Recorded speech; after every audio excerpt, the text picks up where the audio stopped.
On va maintenant terminer le cours sur la proportionnalité. Alors, on est dans la partie où on fait de la proportionnalité avec des formules de calcul littéral. Donc, on a vu l'exercice du dauphin, où il s'agissait de calculer la vitesse moyenne du dauphin en km/h. On va maintenant faire un dernier exercice où on utilise ces formules. Exercice 11. Un coureur court à la vitesse de 6 mètres par seconde. Combien de temps lui faudra-t-il pour parcourir 1,2 km?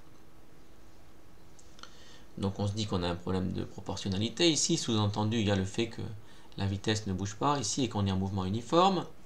Donc on peut utiliser la variante de formule. Comme ici on cherche le temps, donc la variante de formule ce sera temps, autrement dit durée égale distance divisé par vitesse. Donc on va forcément utiliser ici cette variante de formule, distance divisé par vitesse. Donc ici on a envie de mettre la distance, 1,2 km, et la vitesse 6 mètres par seconde. Mais problème, ces deux unités, elles ne sont pas cohérentes. Parce qu'ici on a des mètres par seconde et ici on a des kilomètres. Donc je ne peux pas appliquer cette formule avec ces deux valeurs, sachant que les unités ici ne sont pas cohérentes. Donc il faut que je fasse un petit travail avant. Alors on pourrait imaginer de transformer la vitesse ici, de la mettre en km par heure. Mais a priori c'est plus compliqué que de convertir la distance. Donc même si les unités mètres par seconde c'est moins habituel que les kilomètres par heure, on va plutôt transformer la distance en mètres. Et comme ça on appliquera la formule et on obtiendra des secondes. Donc c'est ce qu'on va faire ici. Bon, j'enlève ça ici. Donc on va appliquer la formule temps égale distance par vitesse. Mais il faut des unités cohérentes. Donc on va faire en sorte que la distance, on la mette en mètres. Et ça, c'est très facile. 1,2 km, ça fait 1200 mètres. Donc maintenant, c'est bon. On a des mètres et une vitesse en mètres par seconde. On va donc obtenir une durée ou un temps en secondes. Donc on applique la formule et on obtient 200 secondes. Alors on pourrait répondre que le temps pour parcourir 1,2 km c'est 200 secondes. Bon, ici on va le présenter en minutes secondes comme on a l'habitude. Donc on fait des paquets de 60 secondes.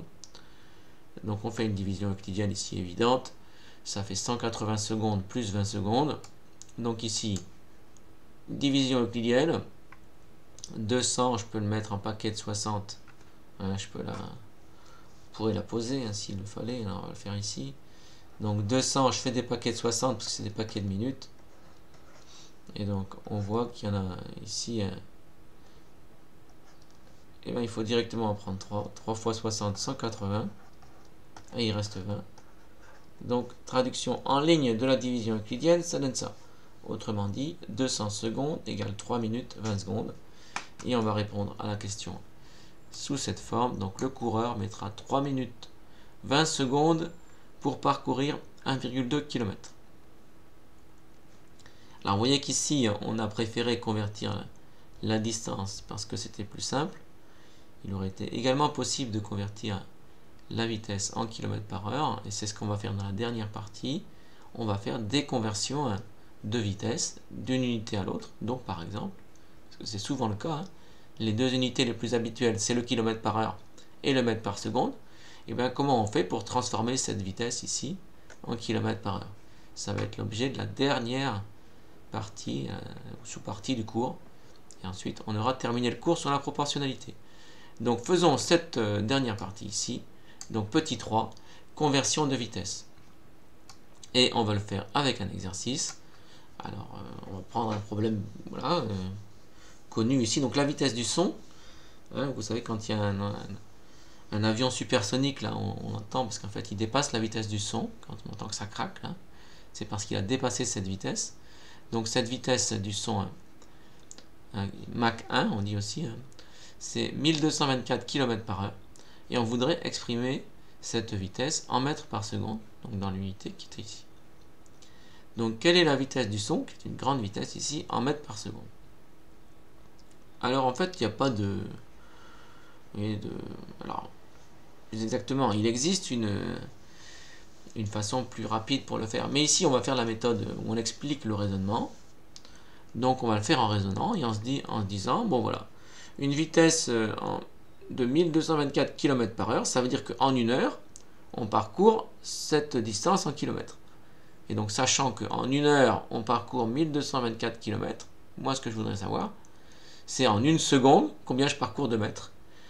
Mais en faisant des petits raisonnements, je vais voir que je vais y arriver. Parce qu'en fait, si je sais quelle distance je parcours en une heure, je vais pouvoir dire quelle distance je parcours en une seconde. Parce qu'en fait, je sais dans une heure combien il y a de secondes. Donc, on va faire un petit raisonnement comme ça, un peu naïf. Et ça me permettra de convertir la vitesse en km/h en vitesse en mètres par seconde. Donc, de faire ce changement d'unité. Mais c'est une conversion qui est un peu plus compliquée que de convertir des kilomètres en mètres, bien entendu.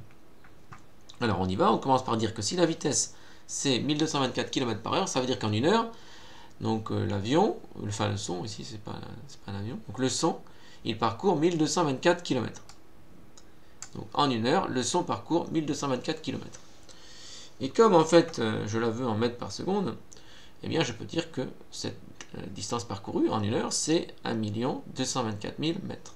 Donc ça, c'est en une heure. Mais je sais que maintenant qu'une heure, c'est un certain nombre de secondes. En fait, c'est 60 fois 60, parce que une heure, c'est 60 minutes, et une minute, c'est 60 secondes. Donc une heure, c'est 60 fois 60, donc ça fait 3600 secondes. Donc si ça, c'est ce qui parcourt en une heure, pour savoir ce qui parcourt en une seconde, il faut que je divise ça par 3600. Parce qu'il y a 3600 fois moins de secondes dans une seconde que dans une heure. Donc on divise par 3600, ça fait 340. Donc autrement dit, en une seconde, le son parcourt 340 mètres. Et donc on a fini, parce que si en une seconde le son il parcourt 340 mètres, c'est que la vitesse en mètres par seconde, c'est 340 mètres par seconde. Donc vous voyez qu'on a réalisé la conversion. 1224 km/h, ça fait 340 mètres par seconde. Et c'est comme ça qu'on peut convertir, donc de façon générale, une vitesse dans une certaine unité, dans une autre, pour la même vitesse dans une autre unité.